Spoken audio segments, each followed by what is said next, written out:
Hi, ladies. I just wanted to talk to you guys real quick about rankings and extra innings, like selections and all of that stuff. Just because there's the feature on those who were on the watch list, and I know extra innings comes out with a lot of those class rankings and team rankings, all that stuff. It's just floating around, and I know between you guys and parents and everybody else, everyone likes to talk about rankings and numbers, and so I just wanted to hop on here to kind of talk about that a little bit more. First, I want to start off by saying congratulations to all the ladies who have gotten their names ranked, who got their names on that watch list for the PGF All-Star Game. That's a huge honor. Congratulations. I think it's really awesome that we have so many kids representing our brand, and yeah, just keep up the good work and all of that. Now, with that being said, what I did want to talk about is kind of just like the importance of rankings and just addressing like a little bit of like the mental side of what comes with the rankings, and just I guess kind of like some perspective from like a coaching standpoint on what rankings mean, what they don't mean, all of that stuff. So to start, once again, like I said, congratulations to all the kids who have gotten their names on there and just been recognized, because it is a big deal to get your name into the conversation. Now, what I do want to say is that whether you're on there or not, your ranking and your number, where you are on the list, whether you're there or not, those rankings, they hold absolutely no value in who you are as a player, as a person on the field, off the field, nor do they actually dictate what you are capable of doing on the field. And what I mean by that is if you are on that list, that is not to say that a person who's not on that list can't come in, outwork, outperform, and outshine you. And if you are not on that list, that is not to say that you are not capable of outworking, outperforming, or outshining somebody who is on that list.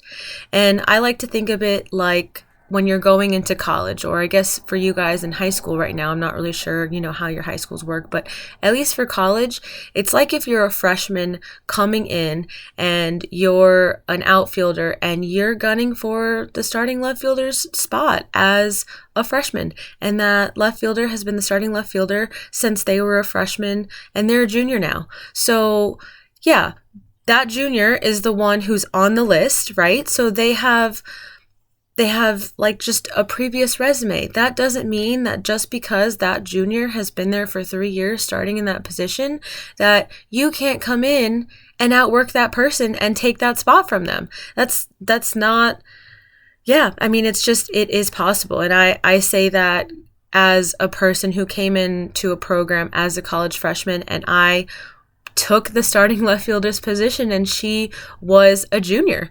And on the flip side of that, if you are that junior, or let's say that person who is on the list, your position, someone is always gunning for you, that puts a target on your back. And that means that there are always going to be people who are striving to outwork and outperform you. So that means that, whatever it is that you did to get on that list, you have to keep doing that. Like, that's not the end point, right? That's just something that like, boom, okay, I did it. Great recognition. I'm going to put my head down, keep doing my work, keep doing what I need to do so that I can keep my starting position, right? So I just want to touch upon that, because I feel like, especially just, I don't know if it's like this day and age, I honestly don't remember rankings being a thing when I was a kid. I'm sure they were, and I'm sure I didn't know anything about them because I wasn't a ranked kid. But what I will say is that I just feel like, we like to hold a lot of weight in those numbers and where we fall on those lists. And we take those things personally, we like to internalize them. And I just want to make sure that those of you who are not on that list are not taking it as I suck, I can never be as good as that person, or, X, Y, and Z. And for those of you who are on the list, congratulations, but just know that that doesn't mean that just because you locked in that spot doesn't mean that, next year it can't be taken from you. Or, when we get to summer season, that someone can't just step on the field and outwork you. It doesn't guarantee you anything, right? And so I just really want to emphasize that for you guys as you're putting in your work, as you're going out on the field with your high school teams and, going into summer season, all of that.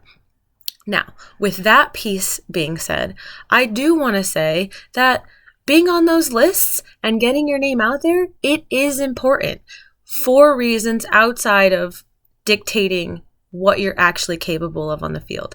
And the reason that getting on those lists is important is because name recognition matters. Now, when you guys are before you're getting into college, right?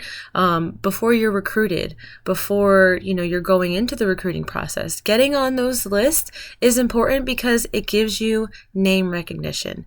Now, I can't guarantee this. I'm sure Coach Tammy could talk about it a little bit more, but I would put money that at least some college coaches are going to pull up those lists and see what those names are and see, what 2025 Brooke Smith is doing. And I wonder how this girl got on that list and what's she about. And I should probably watch her because I'm looking for a middle infielder who's a 2025 coming up. And I wonder if this 2024 kid is committed yet. And if she's not, you know what? I need a 2024. So, hey, this girl's good enough to get on that list. I'm probably going to go see what she's about, go find out what team she's playing for, and check out if there's a game that she's playing at so I can go watch her play and see if she's a fit for my program. I think other opportunities come from that stuff as well, too. For example, the All-Star game. It's a super cool opportunity for you to play just with other girls who earn their names on that list all around the country. So, you could find yourself playing with future teammates or future competition, right? Girls that, if you're playing in the SEC or the ACC or the Pac-12, maybe you're playing against some of these other girls who you got to be teammates with in this, East versus West game. And that's just a cool opportunity to meet people who come from somewhere else across the country who, they just have a different perspective. Like they play softball differently. It's a really cool opportunity to kind of expand your horizons and meet new people and just, a really cool experience for that. Now, when you are committed, and you're going into college, the reason that these lists matter is for brand recognition. I know most of you know about the NLI deals now, right? Like you are able to make money as a college player. And with that, brand recognition becomes important. And again, I'm not saying that it means everything, but if you were the Gatorade Player of the Year and, you had all of these accolades or you got onto these lists, that's things that you can add to your resume as a player that help you tell this brand, hey, this is why you should hire me. This is why I should represent you and your brand. This is why you should pay me money to represent you, right? Moving forward, that brand recognition, it really starts to matter. And you are the brand. And so, it's not for everybody. It is not. If you are okay being the player who floats under the radar and just put your head down, just does your thing, you play softball because you love the game, you don't care about the NLI deals, you don't care about the rankings, you don't care about any of that, that's super awesome. That's really cool. Do you. It is your experience, and we really just want you to have the best experience that you possibly can. And so if that is not you and that doesn't apply to you, then great. You keep doing your work and you just show up and do your thing. That's really cool. I feel like I relate to that a lot. I was very much that player. I didn't really pay attention to all the outside stuff. I just did my thing, enjoyed my game, and that was that.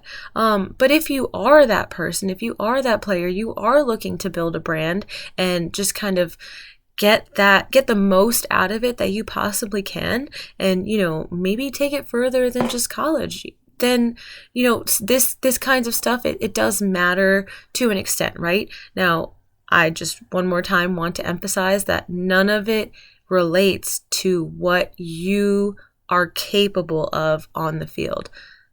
That is determined strictly by the work that you do behind the scenes, how prepared you are when the important moment comes, and just how you perform overall.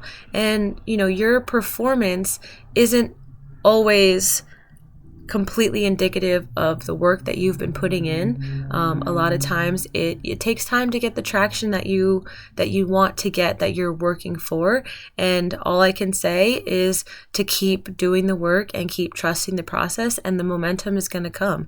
It's like when, you are in a car and you're in a dead stop and you slam the gas all the way to the floor. The tires are going to spin for a while before they finally grip the road and the car starts to take off, right? So maybe right now you are just spinning in place while your tires are waiting to catch traction. And some of us were driving the Ferrari that catches the traction real quick, and some of us got the Toyota Corolla and it takes a little bit more time. And so whether you're the Ferrari or the Toyota Corolla, you can still hit that 100 miles per hour. You can still hit your goals. You can still get to where you're going. It just, everyone's story, everyone's process looks a little different, but I just wanted to add that little piece of perspective, if you will, from at least a coaching standpoint and someone who's kind of been through that process and just seeing all these numbers and stuff. And so I hope that helps you guys just, understand the rankings and the numbers a little bit better, and hopefully you take something valuable from this conversation. And yeah, love you guys. Keep working hard. I'm very excited for all of you to have fantastic high school seasons or spring seasons if you're a Georgia kid. And I can't wait to be back with you in the summer. Have a great day. Love you all.